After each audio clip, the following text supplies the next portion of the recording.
Thank you. अभी 16 Now we will.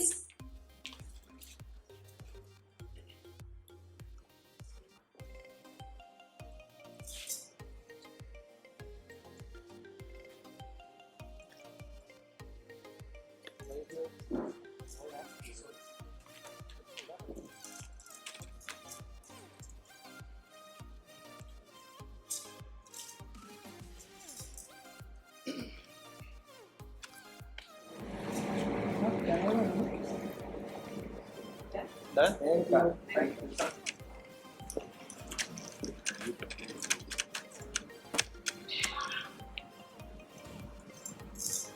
Sir, center.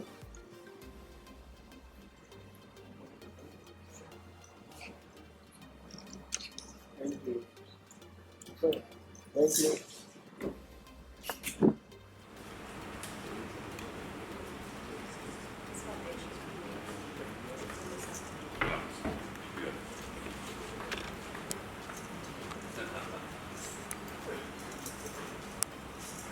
Sorry.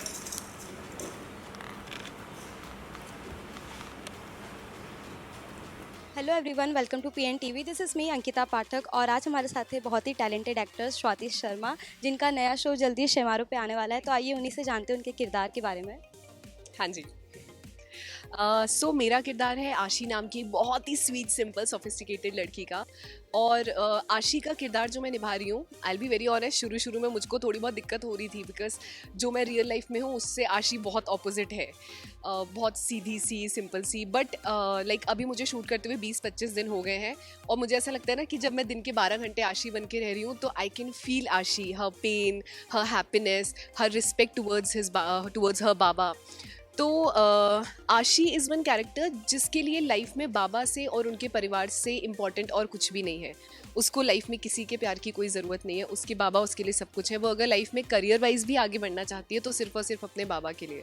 तो उसकी पूरी लाइफ डेडिकेटेड है उसकी बाबा के लिए और उनके परिवार के लिए। सो मेरा जो फर्स्ट शो था ये है चाहते, उसमें मैं भरत अहलावत के साथ में थी एंड थैंकफुली हम लोग दोबारा से आ रहे हैं इस बार as leads, thanks to Ekta ma'am, Balaji and Shemaroo of course. Right, definitely. मतलब हम लोगों को जब पता चला था ना कि हम दोनों लॉक हुए तो हम दोनों ने एक दूसरे को सेंटर पे कॉल किया था, अबे साथ में काम करेंगे फिर से। बिकॉज ऑब्वियसली शो के खत्म होने के बाद टच में थे, बट इतना ज़्यादा नहीं कि हाँ रेगुलर बेसिस पे मिल रहे हैं, बात कर रहे हैं। So wow, we are back together. और बाकी की बात करें तो बाकी लोगों के साथ बॉन्डिंग कितनी हुई है अभी तक जो आपने शूट किया है जितना भी? मैं, अगर आप मुझे कभी ऐसे भी बोलोगे ना कि नंबर वाइज बताओ, मैं बता ही नहीं सकती बिकॉज सबसे बहुत इक्वली अच्छा बॉन्ड बना है।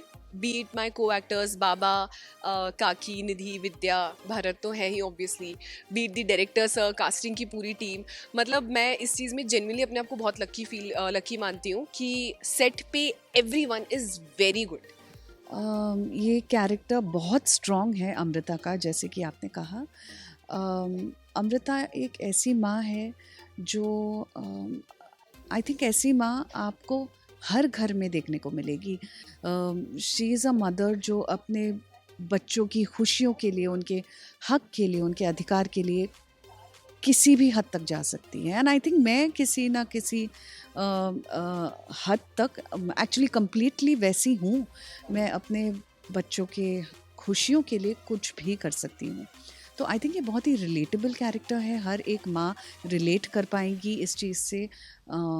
माएँ ऐसी ही होती हैं और अपने बच्चों के लिए, उनकी खुशियों के लिए, अच्छाई के लिए कुछ भी कर सकती हैं। तो अमृता की लाइफ में ऐसा कुछ हुआ है, एक ऐसा हादसा हुआ है, उसकी पूरी दुनिया उजड़ गई है, उसकी पूरी लाइफ अपसाइड डाउन हो गई है। ऐसी कोई चीज़ हुई है उसके साथ और मजबूरी उसकी ये है कि जिसकी वजह से इतना बड़ा हादसा हुआ है उसकी लाइफ में, उसे उसी इंसान के साथ उसी घर में रहना पड़ रहा है। ये उसकी मजबूरी है। तो ये जिस दुख से कभी उभर नहीं पाई है उस चीज़ से, अब उसका ये दुख है, उसका ये ग्रीफ है जो गुस्से में निकल के आता है बाहर। तो कई लोग कहेंगे कि नेगेटिव कैरेक्टर है, बट मैं नहीं मानती ये नेगेटिव कैरेक्टर है। आई एम श्योर हर एक माँ रिलेट करेंगी इससे कि अगर उनके साथ ऐसा कुछ हुआ होता तो वो ऐसे ही रिएक्ट करती। तो I don't think it's a negative character. I think ये बहुत ही अपने मन में, अपने सोच में वो जस्टिफाइड है. ये जो भी चीज़ें करती हैं, उनका जो गुस्सा निकलता है, जस्टिफाइड है. मैं पॉजिटिव या नेगेटिव नहीं कहूँगी. मैं ऐसे कैरेक्टर्स प्ले करना पसंद करती हूँ जो स्टोरी में सेंट्रल कैरेक्टर हो, स्टोरी में उसकी इम्पोर्टेंस इतनी हो कि ये इस कैरेक्टर को अगर आप स्टोरी लाइन से हटा दे तो स्टोरी पूरी तरह से गिर जाएगी.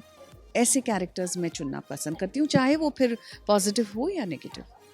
सोशल मीडिया और टीवी की अभी काफ़ी देखा जाए तो कंपटीशन है. सोशल मीडिया पे लोग अब ज़्यादा एक्टिव हैं, तो आप कितना बिलीव करती हैं, आपका कितना नज़रिया है, किस तरह का नज़रिया इस पे कि अब टीवी को और शो को अब लोग देखेंगे, या फिर टीआरपी के लिए बहुत ही बातचीत होती है कि टीआरपी नहीं आ रही है, इसको आप किस नज़रिए से देखती हैं? तो सोशल मीडिया इस चीज़ में बहुत हेल्प करता है.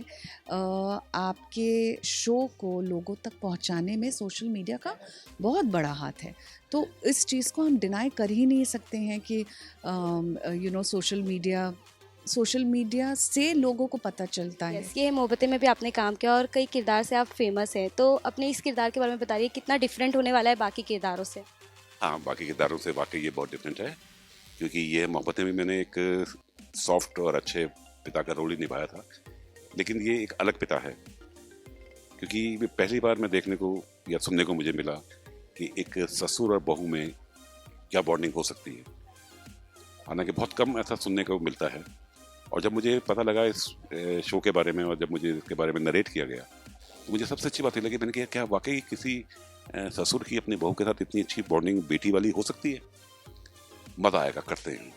और जब करना शुरू किया तो वाकई मेरी और आशी की जो बॉन्डिंग दिखाई है वो बाप बेटी से भी ज़्यादा बॉन्डिंग है. मतलब मेरी अपनी इसमें 2 बेटियां हैं, दोनों प्यारी हैं, दोनों को मैं बहुत प्यार करता हूँ, लेकिन इसके साथ मेरा बॉन्डिंग कुछ ज़्यादा ही है. क्योंकि एक तो ये पराये घर से आई है और बहू है, और मेरा मानना ये है कि अगर हम बहू को बेटी माने तो शायद कभी किसी घर में कोई कलेश नहीं होगा. क्योंकि क्या है कि मेरा मानना है कि हम खुद बेटी वाले हैं. जब हम अपनी बेटी को कहीं ब्याहते हैं तो हमें यही उम्मीद होती है कि हमारी बेटी को ससुराल में प्यार मिले, मान मिले, सम्मान मिले. तो जब हम दूसरे की बेटी को अपने घर में ब्याह कर लाए तो हमें भी तो उसे मान, सम्मान, प्यार देना चाहिए ना. और जब हम ये करेंगे तो दुनिया खुशहाल रहेगी, कहीं किसी घर में कोई झगड़ा नहीं होगा. वैसे ही बदनाम किया हुआ लोगों ने कि सास ससुर बहू को परेशान करते होंगे, लेकिन ऐसा प्यार रखेंगे कोई नहीं करेगा. तो ऐसी कौन सी बात है जिसकी वजह से आपने शो के लिए हाँ कहा? ऐसी कौन सी चीज़ें जो आपको ज़्यादा पसंद आई है इस शो की? वही सबसे बड़ी बात, वही एक ससुर और बहू की जो बॉन्डिंग है, मुझे सबसे अच्छी बात वही लगी, और जिसके लिए मैंने कुछ दूसरा कुछ सोचा ही नहीं. और वैसे भी मैं पिछले 12-13 साल से बालाजी के साथ कर रहा हूँ. बालाजी का हर शो किया मैंने, और कहीं बाहर और कोई शो नहीं किया. और इन 13 सालों में मेरी बॉन्डिंग बालाजी से बहुत अच्छी है, एकता से बहुत अच्छी है. और जब भी मुझे वहाँ से शो के लिए फ़ोन आता है तो मैं कभी कोई ज़्यादा सवाल नहीं करता, क्योंकि मुझे मालूम है कि जो काम मिलेगा अच्छा ही मिलेगा. और अक्सर मुझे ऐसे ही फ़ोन आते हैं कि सर कल से शूटिंग है. मतलब इतना एडवांस में नहीं मालूम होता कि सर आप फ्री हैं ना, कल से शूटिंग है.